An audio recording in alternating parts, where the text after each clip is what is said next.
మన ప్రభువైన యేసు క్రీస్తు పరిశుద్ధ నామమున చేరిన సహోదరులకు పేరు పేరున వందనములు తెలియజేయుచున్నాం.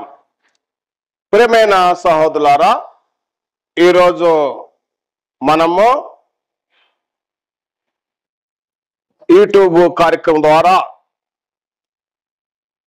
యేసు క్రీస్తు వారు ఈ లోకమునకు ఎందుకు వచ్చానో రెండో భాగమును ధ్యానించదము. కాబట్టి ఇప్పుడు మనం ప్రార్థన చేసుకొని ఈ కార్యక్రమం ప్రారంభించుకుందాం. మహాపరిశుద్ధైన పరలోక తండ్రి, స్తుతి స్తోత్రములు మీ ప్రేమను బట్టి కృతజ్ఞతాస్తుతులు చెల్లిస్తున్నాం. యేసుక్రీస్తు వారిని మాకు అనుగ్రహించి యేసుక్రీస్తు వారి ద్వారా మాకు రక్షణ కలుగు చేసి నిత్య జీవనకు వారసులుగా ఉంచి మీరు చేసిన గొప్ప ఉపకారాన్ని బట్టి స్తుతి స్తోత్రములు ఘనత మహిమ ప్రభావాలు చెల్లిస్తున్నాం. తండ్రి, ఇప్పుడు మేము వాక్యము ధ్యానిస్తుండగా మీరే మాకు బోధించి సహాయం దయచేయమని యేసుక్రీస్తు నామమున ప్రార్థించి వేడుకొనుచున్నాము తండ్రి, ఆమేన్. ప్రియమైన సహోదరులారా, మరి గత వాక్య పాఠములో యేసుక్రీస్తు వారు ఈ లోకమునకు ఎందుకు వచ్చానో అనే మొదట భాగం అయింది. అయితే ఈరోజు యేసుక్రీస్తు వారు ఈ లోకమునకు ఎందుకు వచ్చానో రెండవ భాగం పార్ట్ 2 మనము తెలుసుకుందాం. అయితే దయచేసి గమనించండి, మత్తయి సువార్తలో 5వ అధ్యాయము 17-18 వచనములు చదువుతున్నాను. ముందుగా 17వ వచనం, ధర్మశాస్త్రమైనను ప్రవక్తల వచనములైనను కొట్టివేయుటకు వచ్చితినని తలంచవద్దు, నెరవేర్చుటకే గాని కొట్టివేయుటకు నేను రాలేదు. ఆకాశమును భూమియు గతించిపోయిననే గాని ధర్మశాస్త్రమంతయు నెరవేరు వరకు దానిలో నుండి ఒక పొల్లైనను ఒక సున్నా అయినను తప్పిపోదని నిశ్చయముగా మీతో చెప్పుచున్నాను. ఇది యేసు ప్రభు వారు కొండ మీద ప్రసంగములో బోధించారు. కొండ మీద ప్రసంగం. కొండ మీద ప్రసంగం అంటే మనకు గుర్తొస్తుంది మత్తయి సువార్త 5వ అధ్యాయము 6వ అధ్యాయము 7వ అధ్యాయం 3 అధ్యాయాలు కొండ మీద ప్రసంగం.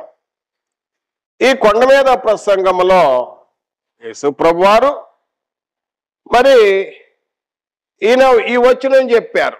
మళ్ళీ ఒకసారి చదువుతున్నాను. మత్తయి సువార్త 5వ అధ్యాయం 17వ వచనం, ధర్మశాస్త్రమైనను ప్రవక్తల వచనమునైను కొట్టివేయ వచ్చితని తలంచవద్దు, నెరవేర్చుటయే గాని కొట్టివేయుటకు నేను రాలేదు.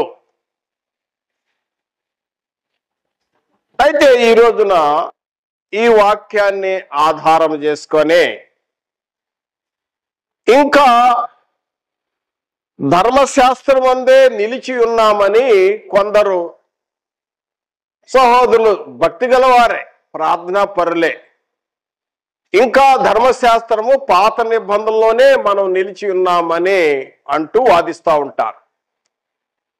మనకు వాదన కాదు, లేఖనాల పరిశోధన చేయాలి. నువ్వెంత వాదించో నేనేంత వాదించేది మనం క్రైస్తవం కాదు. విపరీత వాదాలకు దిగినట్లయితే రక్షణ నుండే కోల్పోయే అవకాశం ఉంటుంది. కనుక లేఖనాలు పరిశోధన చేయాలి.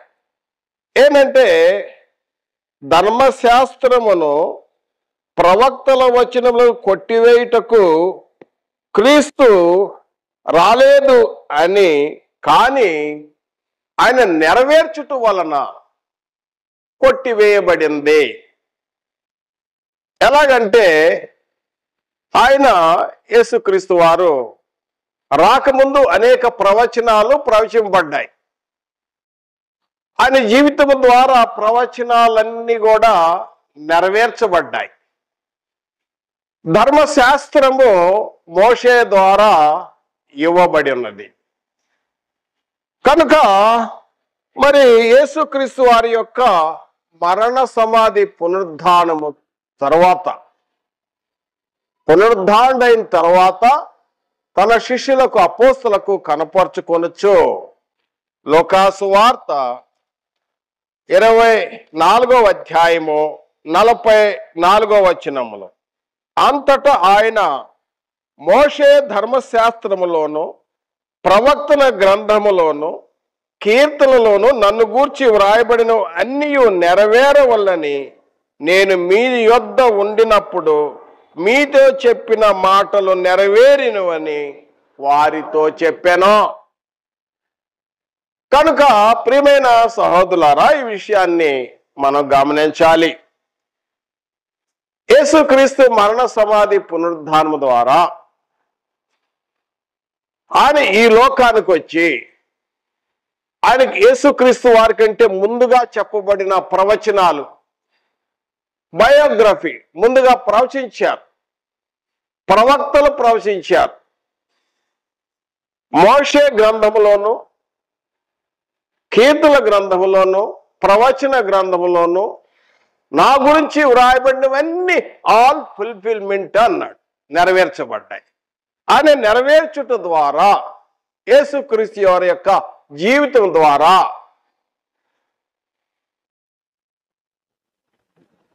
నెరవేర్చాడు. కాబట్టి ధర్మశాస్త్రము నందు ఈ రోజున కొత్త నిబంధనలో ఉన్న క్రైస్తవులు ఇంకా ధర్మశాస్త్రము నందు నిలిచి ఉండలేదు. ఇంకా చూద్దాం, అది క్రీస్తునందు కొట్టివేయబడి ఉన్నది అని తేటగా అనేక లేఖన భాగాలు చూడగలుగుతాం. వాస్తవమే ఇక్కడ ఈ యొక్క మత్తయి సువార్తలో 5వ అధ్యాయం 17వ వచనం ఉందని, తర్వాత ఈ లేఖనాలు ఇంకా అనేకమని, వాక్యానికి బైబిల్ విరుద్ధం కానే కాదు. కానీ మనం అర్థం చేసుకోవాలి, సత్యాన్ని అర్థం చేసుకోవాలి. పౌలు గారు అంటారు, రక్షణ పొంది సత్యంను గుర్చిన అనుభవ జ్ఞానము కలిగి ఉండాలని దేవుడు కోరుచున్నాడు తిమోతి అంటాడు. కాబట్టి ఇప్పుడు చూద్దాం, క్రీస్తునందది కొట్టివేయబడ్డది అనే విషయాన్ని హెబ్రీ పత్రికలో 10వ అధ్యాయం, హెబ్రీ పత్రిక, హెబ్రీ గ్రంథకర్త ఎవరండి? పరిశుద్ధాత్ముడు. గ్రంథకర్త ఎవరో మనకు తెలియదు. పరిశుద్ధాత్ముడు ఇలాగూ సెలవిచ్చుచున్నాడు అంటాడు అనేక చోట్ల. కనుక పరిశుద్ధాత్ముడు సెలవిచ్చున్న వాక్య భాగం ఏంటంటే 10వ అధ్యాయము, హెబ్రీ పత్రిక 10వ అధ్యాయము 9వ వచనములో, ఆయన నీ చిత్తము నెరవేర్చుటకు ఇదిగో నేను వచ్చి ఉన్నాను చెప్పుచున్నాడు. ఇవన్నీ ధర్మశాస్త్రం చొప్పున అర్పింపబడుచున్నవి. ఆ రెండో దానిని స్థిరపరచుటకు మొదట దానిని కొట్టివేయుచున్నాడు. యేసుక్రీస్తు యొక్క శరీరము ఒక్కసారే అర్పింపబడి చేత ఆ చిత్తమును బట్టి మనము పరిశుద్ధపరచబడుచున్నాము. కొట్టివేయబడి చేత ఆయన చిత్తం చొప్పున మనము పరిశుద్ధపరచబడుచున్నాము. ఇది మొదట లేఖన భాగం. తర్వాత చూసినట్టయితే మరి కొలసీలు రాసిన పత్రికలో చూద్దాం. అపోస్తలుడైన పౌలు గారు కొలసీలు రాసిన పత్రిక 2వ అధ్యాయం 13వ వచనం నుండి చదువుతున్నాను. 2వ అధ్యాయం 13వ వచనం. 2వ అధ్యాయం 13వ వచనం చూసినట్టయితే, మరియు అపరాధముల వలను శరీరమందు సున్నతి పొందక ఇండుట వలను మీరు మృతులై ఉండగా దేవుడు వ్రాతపూర్వకమైన ఆజ్ఞ వల్ల మన మీద రుణముగాను మనకు విరోధముగాను ఉండిన పత్రమును మేకులతో సిలువకు కొట్టి దాని మీద చేవేత్రను తుడిచివేసి మనకు అడ్డము లేకుండా దాన్ని ఎత్తివేసి మన అపరాధములన్నిటినీ క్షమించి ఆయనతో కూడా మిమ్మును జీవింపజేసెను. కనుక ఆయన యొక్క మరణ సమాధి పునరుద్ధానం ద్వారా, ఆయన మరణం ద్వారా, శిలువ మరణం ద్వారా దాన్ని, ఆ ధర్మశాస్త్రాన్ని ఆ చేవ్రాతను పక్కకు ఉంచాడు అని చెప్తున్నాడు. తర్వాత లేఖన భాగమును గమనించుదాం. గల్తీలు రాసిన పత్రికలో అపోస్తలుడైన పౌలు గారు గల్తీ పత్రిక 3వ అధ్యాయము 24-25 వచనము. కాబట్టి మనము విశ్వాస మూలమున నీతిమంతులకు తీర్చబడినట్లు క్రీస్తు నొద్దకు మనలను నడిపించుటకు ధర్మశాస్త్రము మనకు బాలశిక్షకుడాయను. ధర్మశాస్త్రము క్రీస్తు నొద్దకు నడిపించటానికి బాలశిక్షకుడు.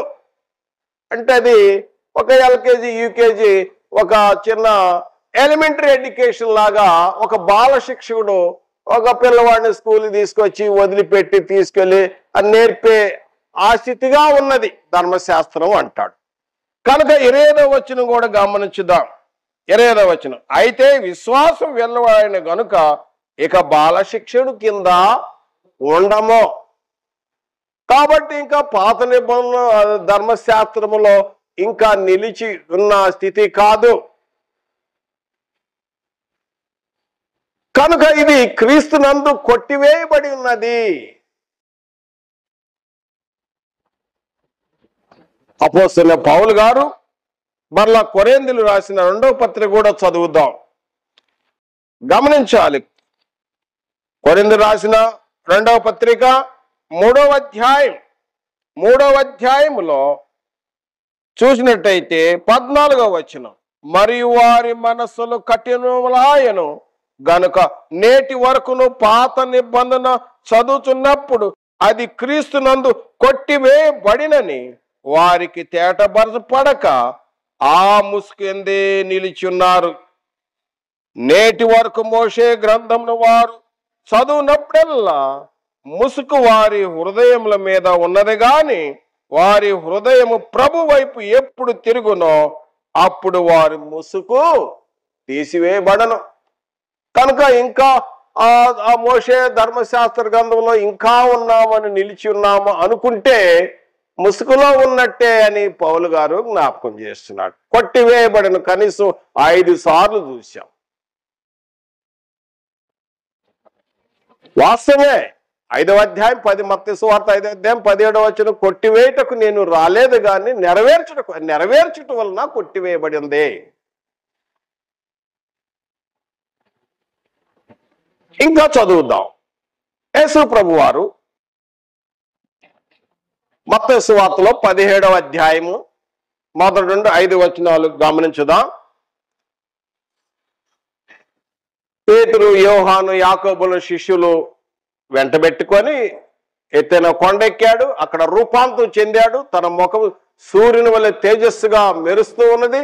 వస్త్రాలు తెల్లని దగదగా మెరుసు. ఏ చాకలు కూడా అంత తెల్లగా చేయలేడని బైబిల్లో రాయబడింది. అంతగా ఆయన అసలైన రూపం ఆయన రూపాంతరం చెందాడు. ఆయనతో ఒక ప్రక్కన మోషే ఉన్నాడు, ఒక ప్రక్కన ఏలియా ఉన్నారు. వీళ్ళు ముగ్గురు మాట్లాడుతున్నారు. పేతురు గారు అర్థం కాలేదు. తర్వాత ఇటు చూసేసరికి ముగ్గురు నిలిచి మాట్లాడుతున్నారు. మోషే, ఏలియా పాత నిబంధనలో చాలా ప్రాముఖ్యమైన వ్యక్తులు. మోషే పాత నిబంధనలో గొప్ప ఇజ్రాయెల్ ప్రజలు నడిపించిన గొప్ప నాయకుడు. మోషే ద్వారా ధర్మశాస్త్రం వచ్చింది.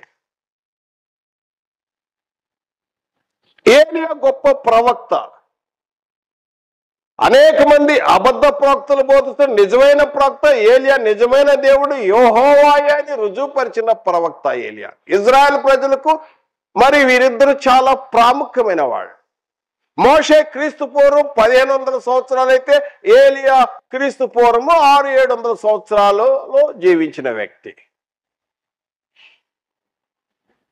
ఇద్దరు చాలా గొప్ప వ్యక్తులు. అందుచేత పేతురు గారు ఏమన్నాడంటే ముగ్గురు కనపడ్డారు కదా, ముగ్గురిని ఈక్వల్ గా సమానంగా అనుకుంటున్నాడు. ఈక్వల్ గా అనుకున్నప్పుడు, సమానంగా అనుకున్నప్పుడు ఆకాశం తెరబట్టు ఆకాశంలో ఒక శబ్దం వచ్చింది. మత్తయి సువార్త 17వ అధ్యాయం 5వ వచనంలో, ఈయన నా ప్రియ కుమారుడు, ఈయన యందు నేను ఆనందించుచున్నాను. ఈయన మాట వినండి. యేసుక్రీస్తు మాట వినాలి. ఇప్పుడు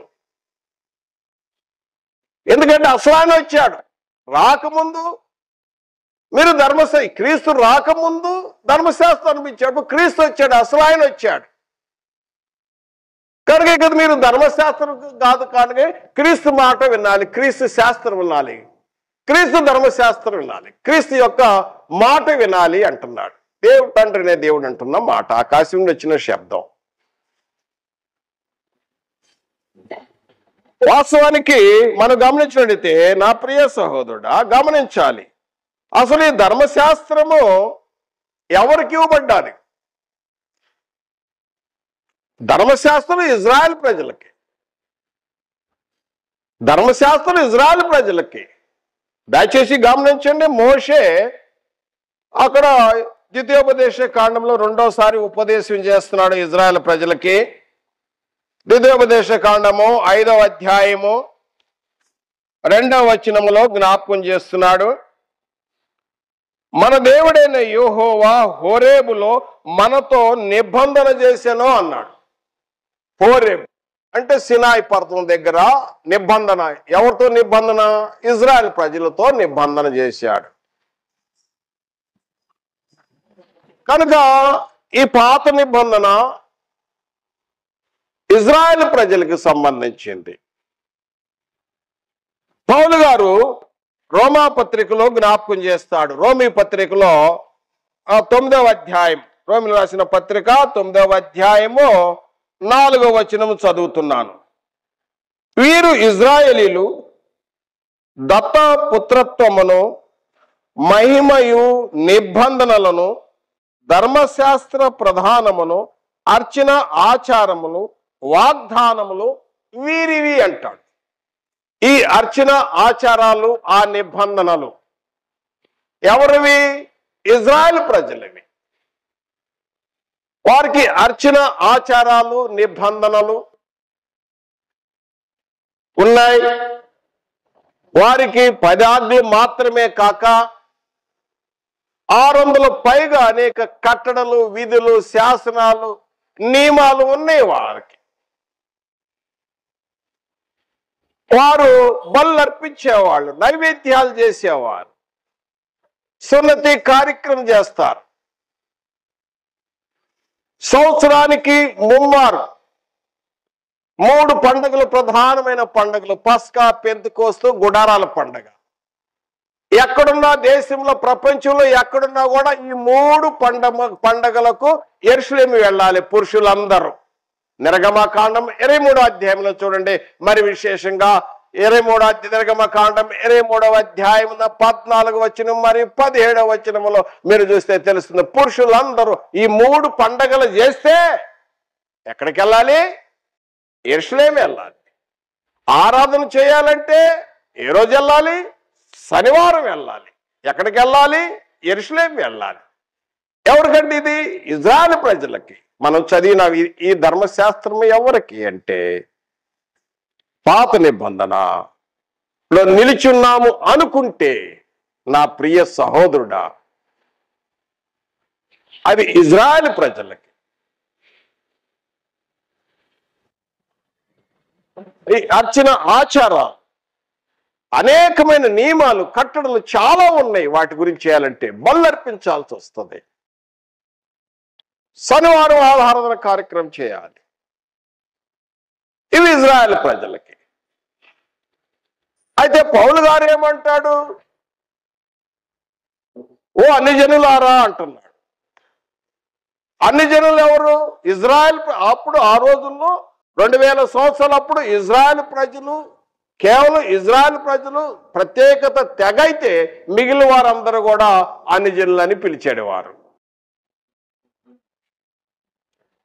కనుక పౌలు గారు ఏమంటాడంటే, మీరు ఇజ్రాయెల్ ప్రజలతో సమాన వారసులు కారు. అన్ని జనులారా, మీకు దేవుడు లేరు, మీరు దేవుని ఎరగని వారుగా ఉన్నారు, మీకు ధర్మశాస్త్రం లేదు, మీరు దేవునికి దూరంగా ఉన్నారు. ఇప్పుడు క్రీస్తునందు, క్రీస్తు రక్తం వల్ల సమీపస్తులయ్యారు అని పౌలు గారు ఎఫెసీ పత్రికలో, దయచేసి గమనించండి, ఎఫెసీ రాసిన పత్రిక 2వ అధ్యాయము 11వ వచనం నుండి నేను చదువుతున్నాను. 11వ వచనం నుండి, కాబట్టి మునుపు శరీర విషయంలో అన్ని జనులయ్యుండి శరీరమందు చేతితో చేయబడి ఉన్న సున్నతి గలవారనబడిన వారి చేత సున్నతి లేని వారందరూ మీరు ఆ కాలమందు ఇజ్రాయేలుతో సహపౌరులు కాక పరదేశులను వాగ్దాన నిబంధన లేని పరజనులు నిరీక్షణ లేని వారు లోకమందు దేవుడు లేని వారై ఉండి క్రీస్తుకు దూరస్తులై ఉంటారని మీరు జ్ఞాపకం చేసుకోనండి.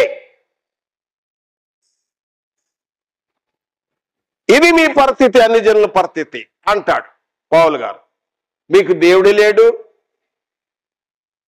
మీరు యూదులతో దూరంగా ఉన్నారు, ఎందుకంటే మీకు సున్నతి కార్యక్రమం లేదు. మీరు పరజనులు, ఎన్నికలేని జనులుగా ఉన్నారు. ఎందుకంటే ఒక సందర్భంలో సమర స్త్రీ కూడా అంటది యేసు ప్రభు వారితో, యోహాను సువార్త 4వ అయ్యా మీరు యూదులు, మేము సమరలు, మీకు మాకు సాంగత్యం లేదు కదా అంటది. కనుక ఇజ్రాయెల్ ఒక ప్రత్యేకత. ఆ ప్రత్యేకత ఏంటంటే వాళ్ళకున్న ధర్మశాస్త్రం. ఆ ధర్మశాస్త్రం వలన వారు ఏమనుకున్నది, మాకు మోషే ద్వారా ఇవ్వబడ్డది, మేము అబ్రహాము సంతానము, నిజమైన దేవుడు మాకు మాత్రమే ఉన్నాడు, మేము మాత్రమే పరలోక రాజ్య వారసులమే. కాబట్టి మీ పరిస్థితి ఇది అని తెలియపరుస్తూ ఇప్పుడైతే అంటాడు. ఇప్పుడున్న పరిస్థితి ఏంటంటే దాని విషయాన్ని జ్ఞాపకం చేస్తున్నాడు. చూడండి, మళ్ళా చదువుతున్నాను. ఎఫ్సి పత్రిక 2వ అధ్యాయం 11 నుండి 16వ వచనం వరకు చదువుతున్నాను. 11వ వచనం నుండి 16వ వచనం వరకు. కాబట్టి మునుపు శరీర విషయములో అన్ని జనులై ఉండి శరీరమందు చేతితో చేయబడిన సున్నతి గలవారు అనబడిన వారి చేత సున్నతి లేననబడిన వారు మీరు ఆ కాలమందు ఇజ్రాయేలు ప్రజలతో సహపౌరులు కాక పరదేశులను వాగ్దాన నిబంధన లేని వారు, పరజనులు నిరీక్షణ లేని వారు, లోకమందు దేవుడు లేని వారు అయ్యుండి క్రీస్తుకు దూరస్తులై ఉంటారని జ్ఞాపకం చేసుకొనడే. ఆయనను మునుపు దూరస్తులైన మీరు ఇప్పుడు క్రీస్తు యేసునందు క్రీస్తు రక్తం వలన సమీపస్తులై ఉన్నారు.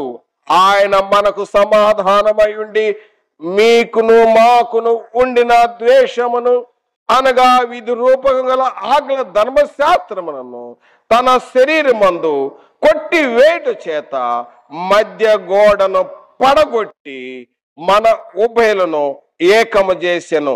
ఇట్లు సంధి చేయుచు ఈ ఇద్దరిని తన శరీరమందు ఒక నూతన పురుషునిగా సృష్టించి తన శిలువ వలన ఆ ద్వేషమును సంహరించి దాని ద్వారా ఇద్దరిని ఏకముగా చేసి దేవునితో సమాధాన పరచాలని ఇలాగు చేసిన గనుక ఆయనే మనకు సమాధాన కారకుడై ఉన్నాడు.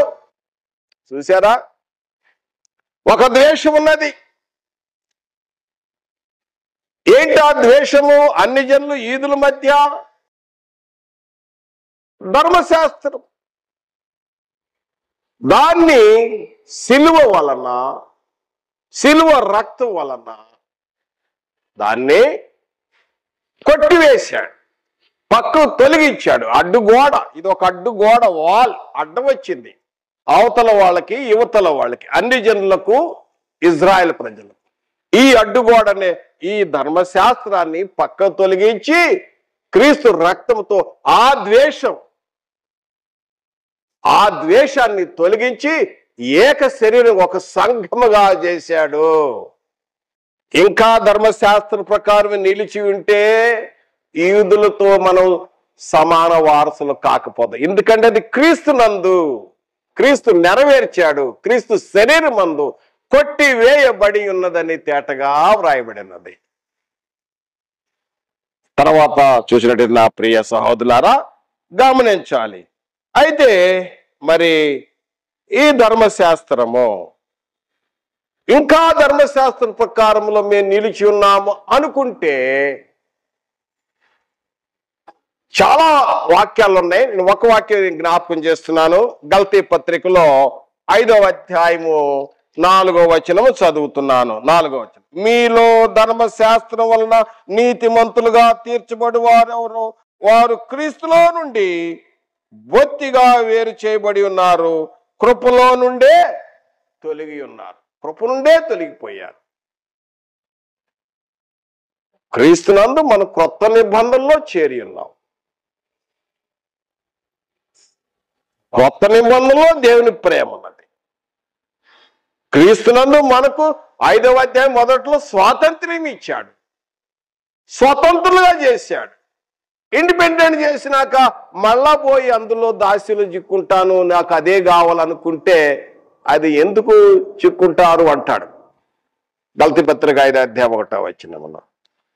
కనుక యేసుక్రీస్తు వారు ఆయన జీవించుట ద్వారా, ఆయన మరణ సమాధి పునరుద్ధారము ద్వారా ఆ యొక్క ధర్మశాస్త్రమును, ప్రవచన గ్రంథములను నెరవేర్చాడు. ఇంకా ఆ ధర్మశాస్త్రం మనం నిలిచి ఉండలేదు, కొత్త నిబంధనలో ఉన్నాము. ఇంకా ధర్మశాస్త్ర ఆచారాలు మనకు లేవు.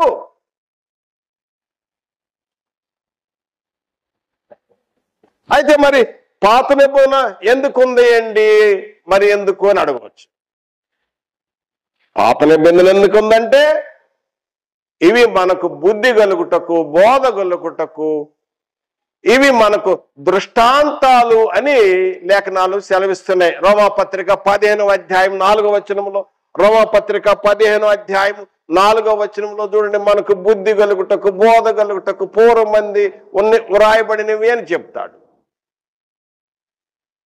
కొరింథీ రాసిన మొదటి పత్రిక 10వ అధ్యాయం 6వ వచనంలో, 11వ వచనంలో ఈ యుగాంతముందున్న మనకు వారికి సంభవించినట్లుగా, కనుక ఇజ్రాయెల్ ప్రజలకు సంభవించినట్లుగా మనకు సంభవించకుండా ఉండటానికి ఇవి మనకు దృష్టాంతాలు అంటాడు. మరి పాత నిబంధన ఇంకెందుకు ఉందంటే, పాత నిబంధన మనకు భక్తి నేర్పుతుంది. పాత నిబంధనలో ఉన్న వాక్యాలు తీసుకుంటాం, మన క్రొత్త నిబంధన ఆత్మీయ పాఠం చెప్తూ ఉంటాం. పాత నిబంధన భౌతికమైతే క్రీస్తునందు కొత్త నిబంధనలో ఆత్మ సంబంధం.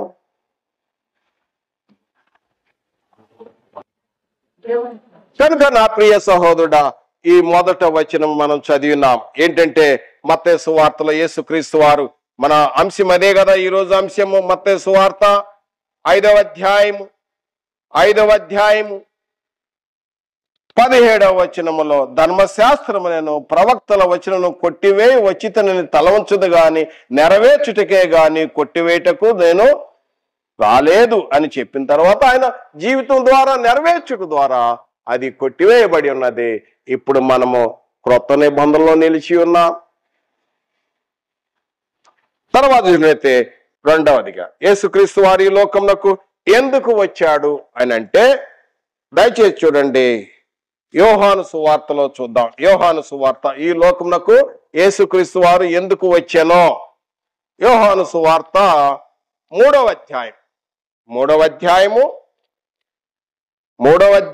17వ వచనం, లోకము తన కుమారుని ద్వారా రక్షణ పొందుటకే గాని లోకమునకు తీర్పు తీర్చుటకు దేవుడు ఆయనను లోకమునకు పంపలేదు. యేసుక్రీస్తు వారు ఈ లోకానికి ఎందుకు వచ్చాడంటే, మొదటిసారి తీర్పు తీర్చడానికి కాదు, లోక రక్షకుడుగా వచ్చాడు. యేసుక్రీస్తు వారి లోకానికి ఎందుకు వచ్చాడంటే, నశించిన దాన్ని వెతికి రక్షించడానికి. Seek and save. Jesus Christ is able to save.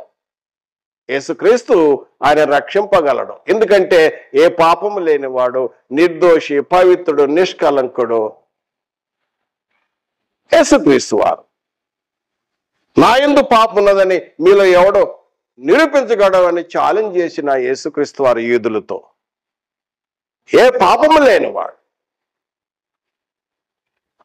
ఆయన లోక రక్షకుడుగా వచ్చాడు, వెతికి రక్షించుటకు వచ్చాడు.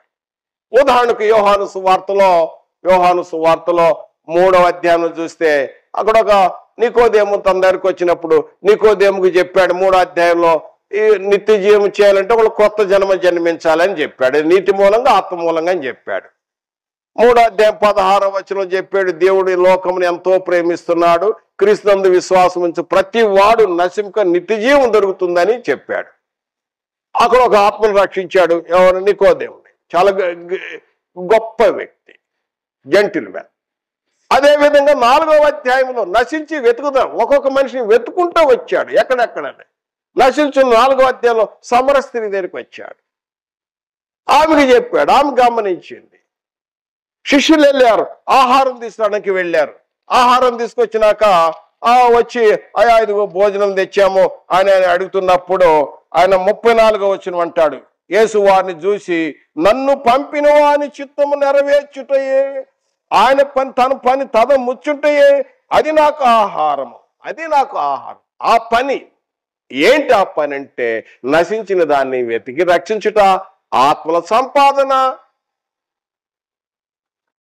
ఆయన ఈ లోకానికి ఎందుకు వచ్చాడంటే మొదటిసారి తీర్పు తీర్చడానికి రాలేదు, కానీ నశించున్న ఆత్మలను వెతికి వెతికి రక్షించుటకు ఈ లోకానికి వచ్చాడు. ఆ స్త్రీ పోయి, ఆ సమర స్త్రీ పోయి ఆ సమరే గ్రామంలో చెప్పింది. వాళ్ళందరూ గ్రామస్తులందరూ వచ్చారు. చూసినాక వాళ్ళేమన్నారు? యోహాను సువార్త 4వ అధ్యాయం 43వ వచనములో, ఆ 2 దినములు అయిన తరువాత ఆయన అక్కడ నుండి బయలుదేరి గలిలీకి వెళ్ళాను. తర్వాత 42వ వచనములో, 2వ వచనంలో చూసినట్లయితే, మా మటుకు మేము విని ఈయన నిజముగా లోకరక్షకుడని తెలుసుకొని నమ్ముచున్నాము. నిజముగా లోకరక్షకుడు యేసుక్రీస్తు వారు, నిజముగా లోకరక్షకుడు. ఈయన లోకరక్షకుడని ఈరోజు నువ్వు విని గ్రహించకపోతే, యేసు ప్రభువు ముందే చెప్పాడు. యోహాను సువార్తలో 12వ అధ్యాయంలో అంటున్నాడు, నేను ఈ లోకానికి వచ్చింది తీర్పు తీర్చడానికి కాదు కానీ రక్షించడానికి వచ్చానని చెప్పాడు. 47వ వచనములో ఆయన చెబుతూ 47, ఎవడైనను నా మాట వినియు వాటిని గైకోకు ఉండిని ఎడల నేను అతనికి తీర్పు తీర్చను. నేను లోకమునకు తీర్పు తీర్చకు రాలేదు గాని లోకమునకు రక్షించుటకై వచ్చి తిని. నన్ను నిరాకరించి నా మాటలను అంగీకరించిన వానికి తీర్పు తీర్చువాడు ఒకడు కలడు. నేను చెప్పిన మాటయే అంత్య దినమున వానికి తీర్పు తీర్చును. ఒకవేళ ఈరోజు లోక రక్షణగా వచ్చాడు అని నువ్వు విశ్వసించకపోతే రేపు తీర్పు ఉంటుంది 2వసారి వచ్చేటప్పుడు. గుర్తుంచుకోవాలి నా సహోదరుడా, యేసుప్రభువు చెప్పిన మాట ఇది. ఇది 2వ పాయింట్. ఇది 2వ మాట ఏంటంటే, తీర్పు తీర్చడానికి నేను రాలేదు కానీ రక్షించటానికి లోక రక్షకుడుగా యేసుక్రీస్తు వారు వచ్చాడు. Jesus is able to save, seek and save. తర్వాత 3వదిగా చూసినట్టయితే, 3వదిగా యేసుక్రీస్తు వారు ఈ లోకానికి ఎందుకు వచ్చారు అని చూసినట్లయితే, 3వది పాయింట్ చూసినట్టయితే, మత్తయి సువార్తలో దయచేసి గమనించండి. మత్తయి సువార్త 20వ అధ్యాయము 28వ వచనములో అంటాడు. 28వ వచనములో, అలాగే మనిషి కుమారుడు పరిచారము చేయించుకుంటకు రాలేదు గాని పరిచారము చేయుటకు అనేకులకు ప్రతిగా విమోచన క్రయధనముగా తన ప్రాణము నిచ్చుటకు వచ్చును అని చెప్పాను. ఆయన యేసుక్రీస్తు వారు ఈ లోకానికి ఎందుకు వచ్చాడు? 3వ పాయింట్. ఇది 3వ మాటగా చూసినట్టయితే, ఆయన ఎందుకు వచ్చాడంటే, మనిషి కుమారుడు పరిచారము చేయించుకుంటూ రాలేదు కానీ పరిచారము చేయుటకు వచ్చును. అదే ఇంగ్లీష్ లో కింగ్ జేమ్స్ వర్షన్లో చాలా చక్కగా వ్రాయబడింది. ఏముందంటే, even as the Son of Man came not to be ministered and but to minister. Minister అనే పదము కింగ్ జేమ్స్ లో వాయింది. మినిస్టర్ అంటే అర్థం ఏదో హోదా కాదు. అది మినిస్టర్ అంటే చాలా మంది హోదా అనుకుంటారు. మినిస్టర్ అంటే పరిచారకుడు, పనిచేసేవాడు, సేవకుడు, ఒక దాసుడు లాంటి వాడు, తగ్గించుకున్నవాడు. యేసుక్రీస్తు వారు ఈ లోకానికి ఏ విధంగా వచ్చాడంటే, ఒక మినిస్టర్గా వచ్చాను అన్నాడు, ఒక బాస్గా రాలేదన్నాడు. బాస్ ఏం చేస్తాడు? పని చెప్పి చేపించుకుంటాడు, కూర్చుంటాడు, ఆర్డర్ ఇస్తాడు, అది చేయి, ఇది చేయి, ఈడు అని ఆజ్ఞలు ఇస్తాడు బాస్. ఆయన కూర్చొని ఆజ్ఞలు ఇచ్చి, ఆయన బాస్ అంటే అధిపతి, ప్రభు లార్డుగా కూర్చొని అందరికి ఆజ్ఞ ఇస్తా ఉంటాడు. ఈయన మినిస్టర్ అంటే ఒక లీడరు, ఒక నాయకుడు ఏం చేస్తాడు? మన సమస్యలని, మన గల్లీ దగ్గరుండే సమస్యలు ఏమన్నాయో పరిష్కారం చేసి పెద్దవాళ్ళు చెప్పి మన గల్లీ దగ్గర నుండి ఢిల్లీ వరకు, ఢిల్లీ దగ్గర నుండి గల్లీ వరకు మన సమస్యలన్నీ పరిష్కారం చేసేవారు మన నాయకులు ఉంటారు, లీడర్. యేసు ప్రభు వారు ఏ విధంగా వచ్చాడంటే ఒక లీడర్గా వచ్చాడు, ఒక మినిస్టర్గా వచ్చాడు, ఒక సేవకుడిగా వచ్చాడు, తను తాను తగ్గించుకొని వచ్చాడు. వాస్తవానికి ఈయన బిగ్ బాస్, బాస్ కంటే బిగ్ బాస్, ప్రభులకు ప్రభు, రాజులకు రాజు యేసుక్రీస్తు వారు. ఆయన ఈ లోకానికి ఎందుకు వచ్చాడంటే పరిచారం చేయుటకు, ఒక సేవకుడిగా, టు సర్వ్, టు మినిస్టర్, ఒక సేవకుడిగా తగ్గించుకొని వచ్చాడు యేసు ప్రభు వారు. అందుకు వచ్చాడు యేసుక్రీస్తు వారు, మనకు మాదిరి చూపించాడు. ఒకళ్ళు నువ్వు గొప్పవాడు కావాలనుకుంటే నువ్వు ప్రజల్లో సేవకుడిగా ఉండు, అందరికి పరిచర్య చేయి, నువ్వు గొప్పడు అవుతావు. యేసు ప్రభు వారు చెప్పాడు మత్తయి సువార్తలో, దయచేసి మీరు గమనించండి. నువ్వు ఒకవేళ గొప్పడు కావాలనుకోను, అందరు నిన్ను గొప్పగా ఎన్నుకోవాలని అనుకుంటున్నావా? మత్తయి సువార్త 23వ అధ్యాయంలో, 23వ అధ్యాయం దయచేసి గమనించండి. 11వ వచనము 12వ వచనంలో ఆయన ఈ విధంగా తెలియజేస్తాడు. 11, 12 వచనాల్లో ఆయన ఈ విధంగా, మీలో అందరికంటే గొప్పవాడు మీకు పరిచారకుడై ఉండవలెను, తన్ను తాను హెచ్చించుకునేవాడు తగ్గింపబడును, తను తాను తగ్గించుకునేవాడు హెచ్చింపబడను. ఒకళ్ళు నువ్వు గొప్పవాడు కావాలా? నువ్వు గొప్పవాడు కావాలనుకుంటే సంఘము కానీ, సమాజము కానీ, నువ్వు ఎక్కడైనా ఒక సేవకుడిగా పనిచేయి. వాళ్ళ కష్టాలుంటే వాళ్ళ దగ్గర పలకరించు, వాళ్ళ ఇబ్బందులుంటే సహాయం చేయి, తగ్గించుకొని వాళ్ళని పలకరించు, వాళ్ళకి సేవ చేస్తే రేపు నీకు వాళ్ళందరూ వచ్చి సేవ చేస్తారు. యేసు ప్రభు వారు చెప్పింది అదే. ఒకళ్ళు గొప్పవాడు కావాలంటే సమాజంలో సేవకుడిగా ఉండు, అప్పుడు జనులు నిన్ను వెంబడిస్తారు. నువ్వు వాళ్ళు వెంబడించే అవసరం లేదు, వాళ్ళు ఎందుకంటే నువ్వు వాళ్ళకి సేవ చేస్తున్నావు కాబట్టి వాళ్ళు నిన్ను వెంబడిస్తారు. యేసు వారు చెప్పిన ఈ గొప్ప మాట, ఇది గొప్ప సూత్రం. ఇది పౌలు గారు కూడా అంటాడు, తిమోతి రాసిన మొదటి పత్రిక 6వ అధ్యాయము క్షమించండి, తిమోతి రాసిన మొదటి పత్రిక 3వ అధ్యాయము 13వ వచనం, 3వ అధ్యాయం 13వ వచనములో, పరిచారకు, ఓ తిమోతి, పరిచారకుడై ఉండి ఆ పనిని బాగుగా నెరవేర్చిన వాడు గొప్ప స్థానమును సంపాదించుకుంటాడు అన్నాడు. నువ్వు సంఘంలో ఒక క్రైస్తవుడుగా ఉన్నావా? సంఘంలో నువ్వు పరిచాడుగా పనిచేసేవాడుగా ఉండు.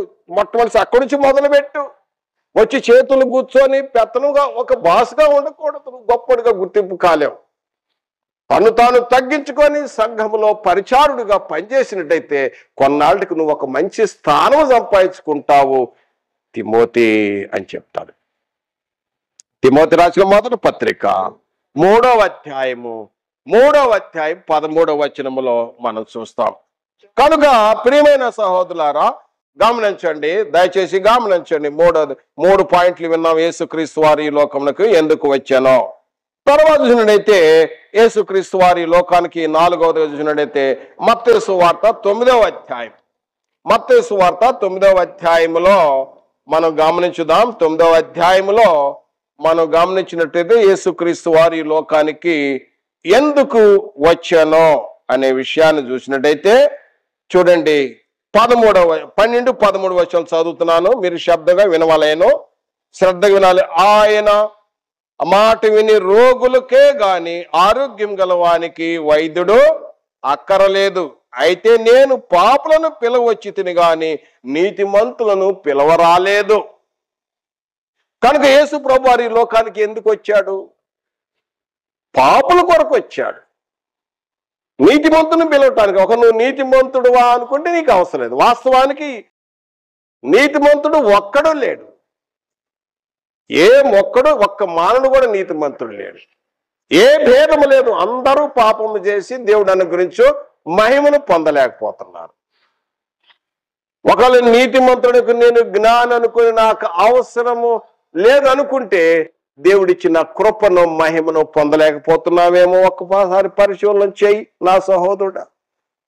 యేసు ప్రభువారు ఎందుకు వచ్చి అంటే 4వ విషయంలో 4వ పాయింట్లో రోగుల కొరకు వైద్యుడు, పాపుల కొరకు క్రీస్తు అవసరమా.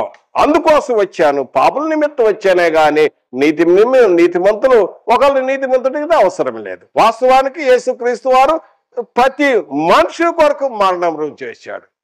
యేసుక్రీస్తు వారు అందరికీ ప్రభువు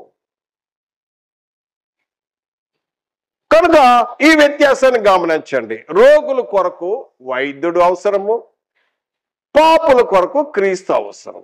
ఎందుకంటే యేసు రక్తం ప్రతి పాపులను కడిగి పవిత్రులుగా చేయను. ఒక రోగి ఉన్నాడు, ఏ జబ్బునగా వెంటనే తప్పనిసరిగా డాక్టర్ దగ్గరికి వెళ్ళాలి. తప్పనిసరిగా డాక్టర్ దగ్గరికి వెళ్ళాలి. హార్ట్ ప్రాబ్లం ఉందా, హార్ట్ స్పెషలిస్టు. కన్ను ప్రాబ్లం ఉందా, eye specialist. Liver problem, liver specialist. Gut problem ఉందా, గట్ డాక్టర్. ఏ ప్రాబ్లం ఉంటే ఆ డాక్టర్ దగ్గర తప్పనిసరిగా వెళ్ళాలి. నా దగ్గరికి అనేక మంది వస్తారు, అయ్యా ప్రార్థన చేయమంటారు. నేను ప్రేయర్ చేస్తాను, కానీ నువ్వు డాక్టర్ దగ్గరికి వెళ్ళండి అని చెప్తాను. ఎందుకంటే యేసుప్రభువు వారు చెప్పాడు, రోగుల కొరకు వైద్యుడు అవసరమా, పాపుల కొరకు క్రీస్తు అవసరము. ఒక ఘటన యథార్థం జరిగింది, త్వరగా చెప్తున్నాను, సమయం జ్ఞాపకించుకొని. నేను ఒక 30 years క్రితం, నేను 40 సంవత్సరాలు అప్పుడు చాలా ఆరోగ్యంగా, అసలు ఏ డాక్టర్ దగ్గరికి వెళ్ళలేదు. చాలా ఆరోగ్యంగా, పుష్టిగా, బలంగా, ఎంతో బలవంతుడిగా ఉన్నాను. అసలు డాక్టర్ దగ్గరికి వెళ్ళలేదు. నాకు డాక్టర్ అవసరం లేదు అనుకున్నాను. ఒకసారి అకస్మాత్తుగా శరీరంలో మార్పు వచ్చింది, నా ప్రేగుల్లో ఎంతో గడ్డ వచ్చింది. ఆ హాస్పిటల్, నేను ప్రైవేట్ జాబ్ చేస్తున్నప్పుడు ఈఎస్ఎల్ అడ్మిట్ కావాల్సి వచ్చింది. ఎర్రగడ్డ ఈఎస్ హాస్పిటల్ అడ్మిట్ అయ్యాను. ఒక 10 days లో నా పరిస్థితి చాలా సీరియస్ అయింది. లోపల గడ్డ పెరుగుతూ ఇక పగిలిపోయే స్థితి అయింది. గడ్డ లోపల పగిలితే ఇక చనిపోయే పరిస్థితి. రోగుల కొరకు వైద్యుడు అవసరం. దాని మీద నేను వివరణిస్తున్నాను. ఇది నేను కథ చెప్పడం లేదు, యథార్థం జరిగిన విషయం చెప్తున్నాను, సత్యమే చెప్తున్నాను. వైద్యుల దగ్గరికి వెళ్ళాను, డాక్టర్లు చూశారు. అందరూ నా సీరియస్ కండిషన్ చూసి అందరూ మాట్లాడుకుంటూ మొత్తం డాక్టర్ని పిలిచారు. అందరూ మాట్లాడుకుని అయ్యో ఈయన పరిస్థితి, నేను ఆ కేకలు ఆకాశాన్ని అంటుకుంటున్నాయి ఆ జబ్బు వలన. ఇక చచ్చిపోయే పరిస్థితి. ఆ టైంలో నా బంధువులు వచ్చి, స్నేహితులు వచ్చి అందరూ బెడ్ మీద పలకరిస్తూ ఉన్నారు. డాక్టర్లు ఆలోచన చేశారు ఏం చేయాలి అని. వాళ్ళు ఆలోచన చేసి చెప్పేశారు, సంతకం తీసుకున్నారు, ట్రీట్మెంట్ చేశారు. నాకున్న జబ్బు, ఆ ప్రేగులకున్న గడ్డను చాలా జాగ్రత్తగా తీసేశారు. ఆ 2 liters ఫస్ట్ డ్రైన్డ్ అని కేస్ షీట్లో రాశారు. ఇదిగో ఈ జబ్బు, ఈ రోగం నీకు ఉంది, నిన్ను బాధించింది. ఎప్పుడైతే ఆ జబ్బు తీసేశారో అప్పుడు నేను ఎంతో హాయిగా ఉన్నాను. నా బరువంతా పోయింది.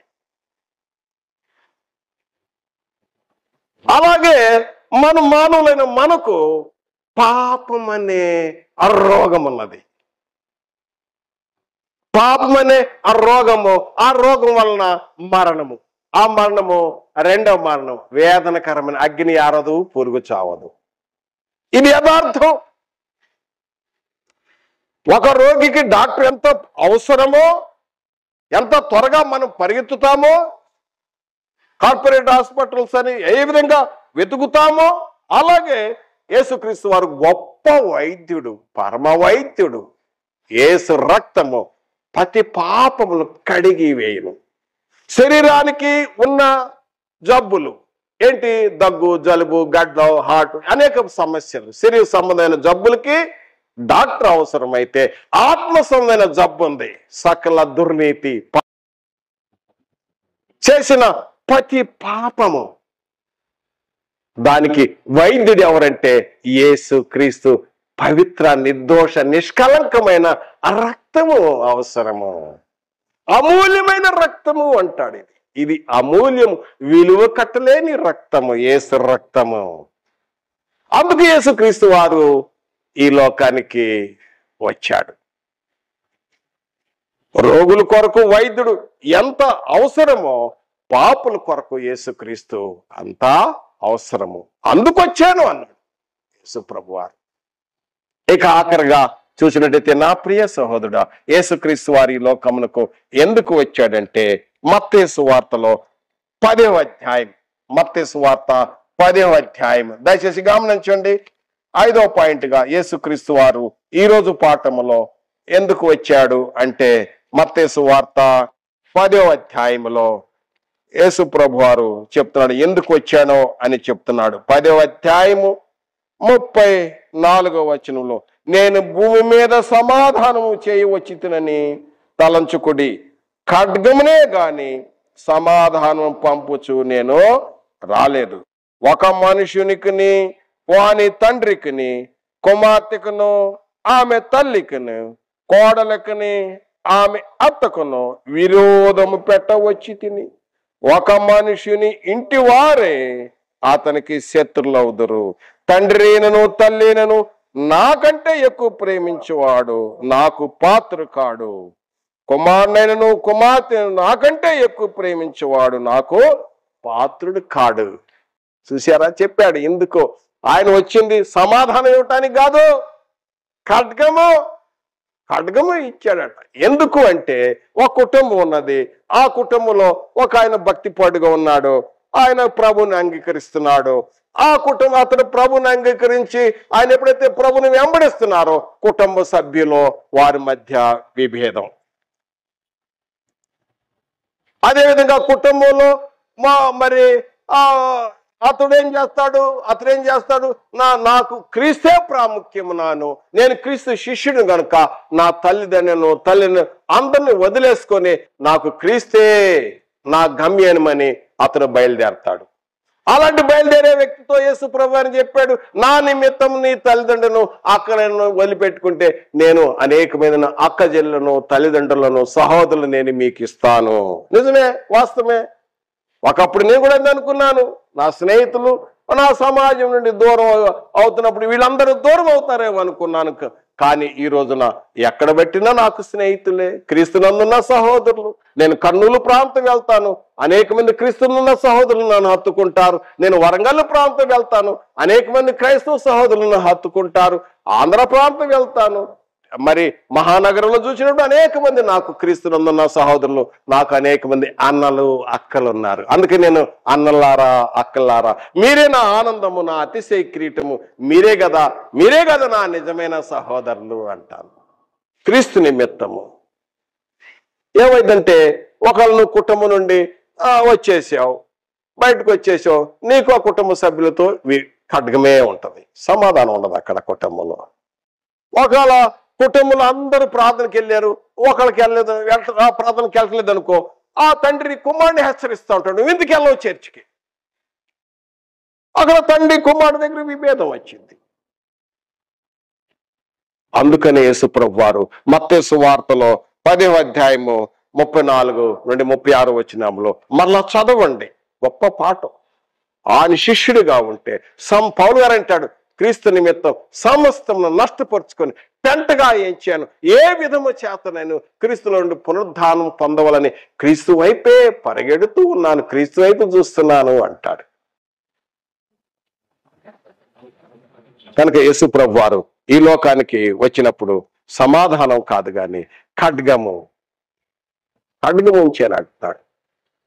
కనుక ఇప్పుడు చూడండి, యేసు ప్రభు వారు ఈరోజు ఈ లోకంలోకి ఎందుకు వచ్చాడు అనే అంశం మీద మనము 5 వాక్యాలు చదువుకున్నాం. 5 వాక్యాల్లో ఇప్పుడు బోర్డు మీద రాసి ఇచ్చాను, ఈ బోర్డును మీరు గమనించండి. 5 పాయింట్లు. యేసు క్రీస్తు ఈ లోకంలోకి ఎందుకు వచ్చానో 2వ భాగం, మొదటి భాగం వినండి, తర్వాత 2వ భాగం ఇది. ఎందుకు వచ్చాడంటే మత్తయి సువార్త 5వ అధ్యాయం 17వ వచనంలో, ధర్మశాస్త్రమైన ప్రవక్తల వచనను కొట్టివేయట వచ్చితని తలంచవద్దు, నెరవేర్చుటకే గాని కొట్టివేయటకు నేను రాలేదు. ఆయన నెరవేర్చాడు. తర్వాత ధర్మశాస్త్రమును, ఇక ధర్మశాస్త్రం కింద మనం లేము, క్రొత్త నిబంధనలో ఉన్నాము. తర్వాత 2వది చూసినట్టయితే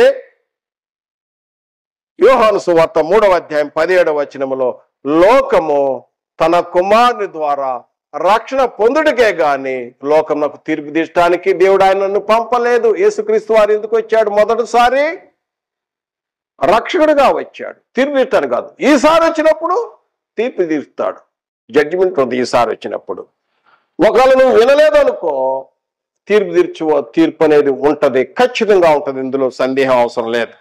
మూడవదిగా మత్తయి సువార్త 20వ అధ్యాయం 28వ వచనములో మనిషి కుమారుడు ఎందుకు వచ్చాడంటే పరిచారం చేసేవాడుగా వచ్చాడు, పరిచారం చేయించుకుంటకు రాలేదు. ఒక దాసుడిగా, ఒక మినిస్టర్గా, ఒక సర్వెంట్గా, ఒక సేవకుడిగా తను తాను తగ్గించుకొని ఆయన ఈ లోకానికి వచ్చాడు.